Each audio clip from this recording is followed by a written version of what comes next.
Hey Jody, it's Amy Frotton here. I'm so excited to be in week 4 with your marketing, and I just wanted to tell you thank you so much for being so patient with me.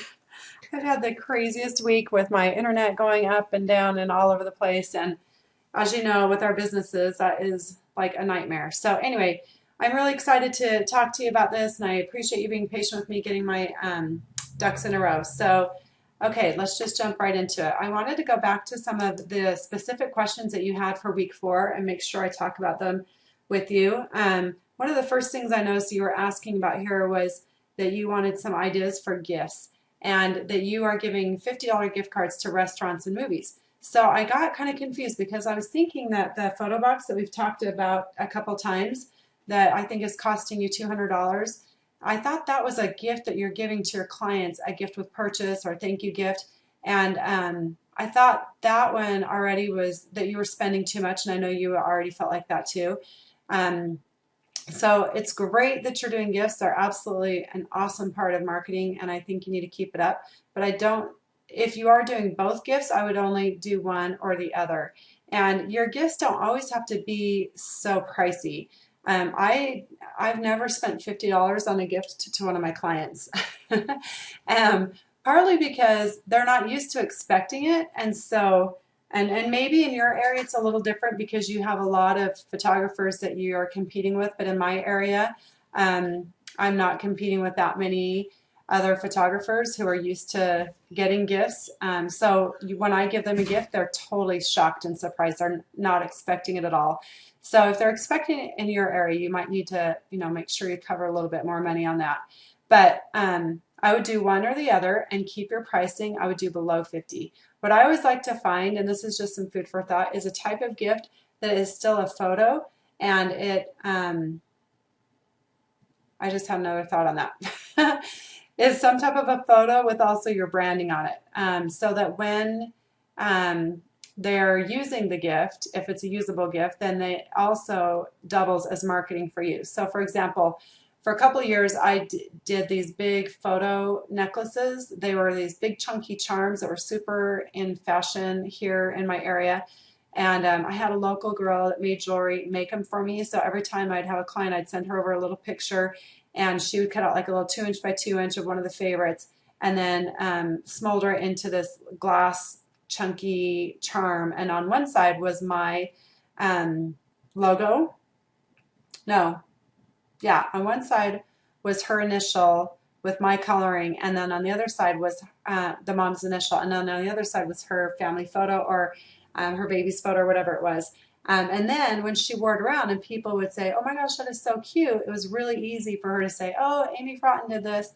And it was just a really great way to not only have a gift that shocked and surprised them, it was one that they absolutely loved because they loved the jewelry and they loved the look of it, and it was a picture of their family, which was an emotional gift, and it also brought more marketing in my direction. So be thinking in that line if you can.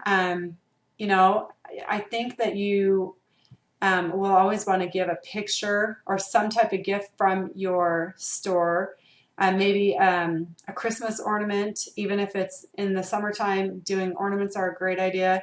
Something, maybe even, kind of look around. Those mini books are great, mini albums. I know a lot of people use those as thank you gifts, and those are brag books. And I think you have those included in your collections. But that might be something you choose as your thank you gift, but I wouldn't do that plus the $50 plus the photo box. I don't think you need all that. I think you only need one gift that's a really nice gift that has a higher dollar value but can be used, but it doesn't necessarily cost you that much. Okay, hope that made sense. Okay, the other thing you were asking about, okay, the $400 minimum order. I think it's fine that you leave that on there. I think it tells people that you are a professional and you're expecting clients that are going to pay a professional's price. So I think that it's great that you're leaving it on there. And I actually like the way you're responding when people are asking you why you have a minimum order. Another thought I had that might be a way to share with them why you have that minimum order is to kind of bring it back around to how it benefits the client. And I think that you might want to, you could say something like, this allows me to offer my clients a custom experience. By having a $400 minimum order, it allows me more time with each client so that they have a really professional image experience, and that their experience total, I have more time for each client. And so, and just tell them this is how I really, love to work. I love my clients. I want to be able to give them that time. And so in order for me to afford that time, I have to set a minimum order amount. And they'll appreciate that because they want your time.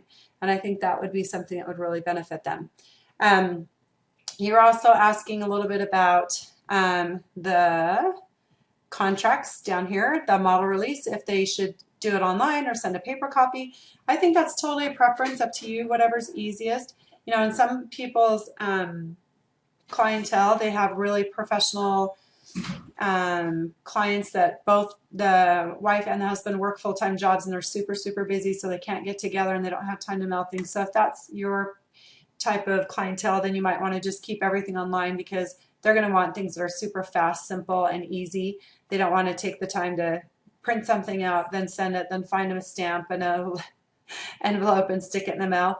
But if in my area, we have a lot of professional husbands that have stay-at-home moms, and so they have plenty of time to find a stamp, get an envelope, and stick something in the mail. So that's not going to be a maker or breaker for your marketing, but it's going to be just a preference on that.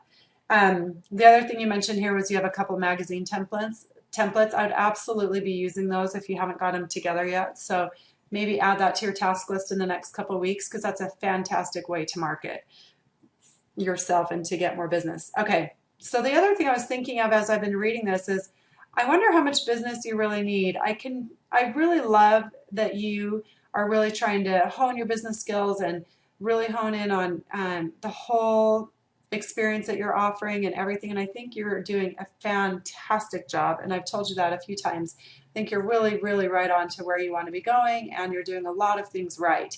So congratulations to that. I wonder how much business you feel like you need. I love that you also are minimizing your opportunity. Let's see, how am I wording this? I'm totally mixing up my words. I like how you're only allowing yourself to do 6 sessions a month. I think that's really great, because I think it'll allow you to really always love this business and not ever get burned out from it, and still make great money. And I know that's what you're trying to do with your husband being in school, and also having a priority of keeping your mothering to yourself and not having to have your kids in daycare all the time, which is totally my style. So I love that.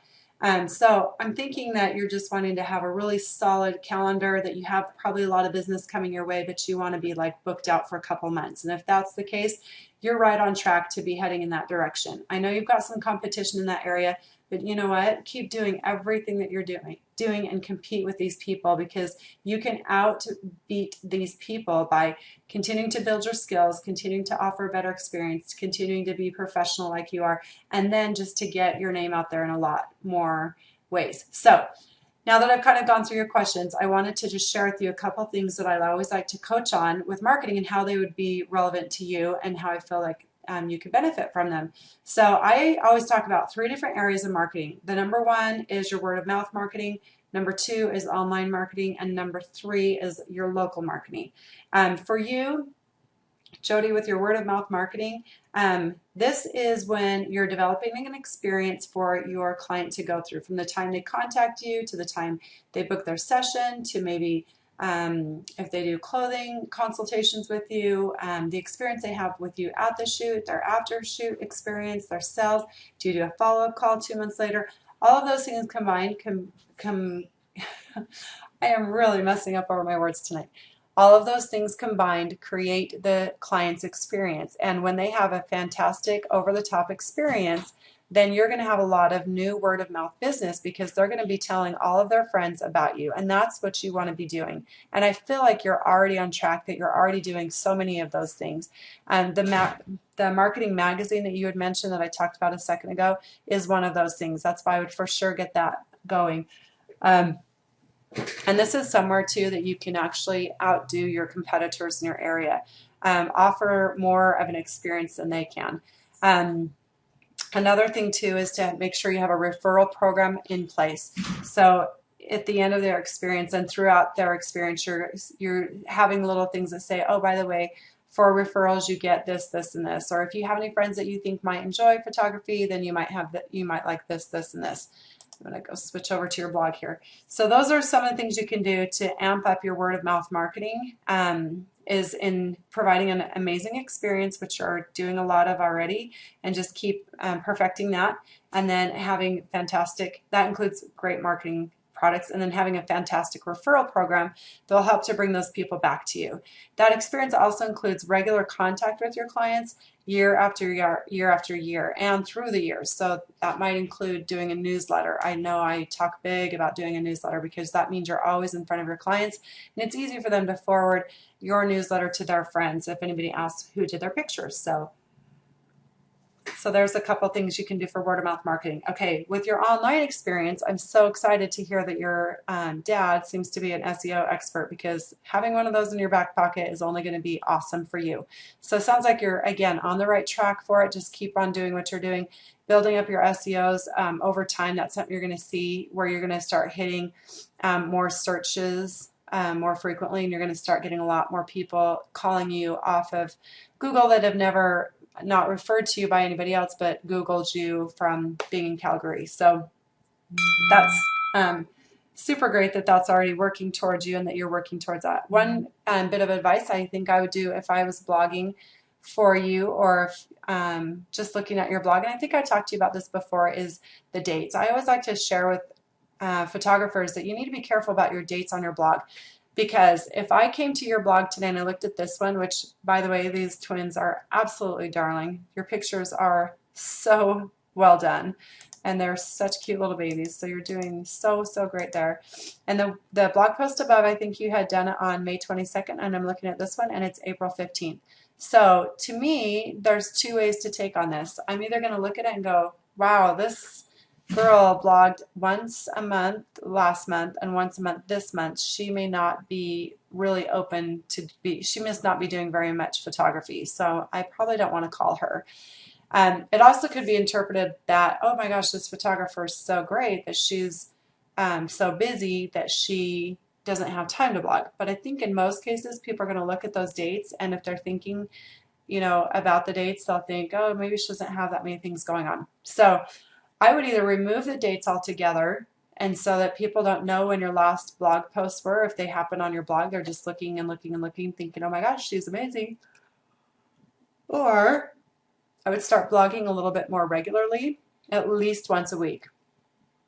Having a regularly updated blog is your way of sharing with people that your door is open, that you're open, your neon open sign is flashing. But when you're not blogging very often, in a lot of cases, it shows that you're not really busy, you're not really doing that much work. And so that's one thing that I would mention for your online. And also, your website has already been doing fantastic, I think. I love your video. We've talked about that before. I think that's excellent for your marketing, this little number right here, which I know you've probably seen way too many times.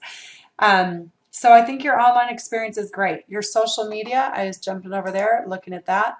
You have a really great amount of followers. I think you're doing a lot of things right there too.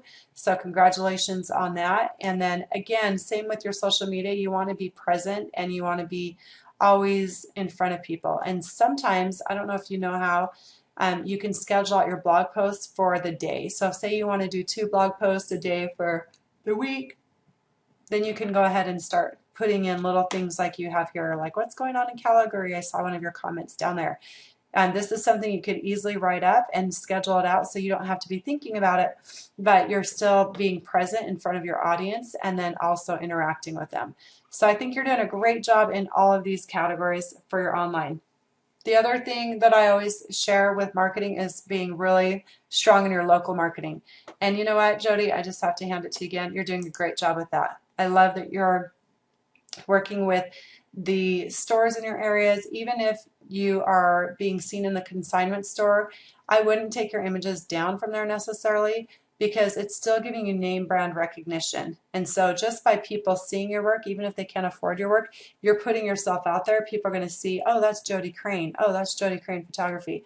Okay, yeah, I want to get my stuff. I'd love to have my stuff done by Jody Crane. So keep it in there. I wouldn't go to find other stores that where the clients aren't really in your price range, but I wouldn't worry about bringing them down. The drop-in daycare center is great. The midwifery clinic, the chiropractic clinic, all these places are fantastic. You've done a great job of getting your foot in the door and getting yourself out there. And that's really where all your clients are. I think a lot of times people think as long as they have a blog, they're good to go, or if they have Facebook, that's enough. But sometimes I don't realize even you have 2,000 followers on your Facebook, and I'm hoping all of those are local, but I've seen so many photographers that have 2,000 people following them on their Facebook, but those 2,000 people, 1,500 of them are other photographers from all over the world. And so they have 500 people in their local area that might call them and book a session. And so it's not really that effective for them. So what your goal is to really be in front of the people in your local area. And you're doing that really well when you're partnering with businesses. So keep that going. I think the hospital idea is fantastic. I'm sure you're very excited about that, and I'm sure they'll want to use some of your images. I love the way you approached them and asked them to donate the images for their artwork, and that's really the way to get in there. So great job on that too. A couple other ideas you might want to do for some of your local businesses is maybe find some events, find some community calendars to keep yourself in front of people. Even charities, if you want to work with some charities, see if they have any events coming up that you can be the photographer for. Then photograph those charities events and then post on your Facebook about those events, post on their Facebook about those events with your watermark.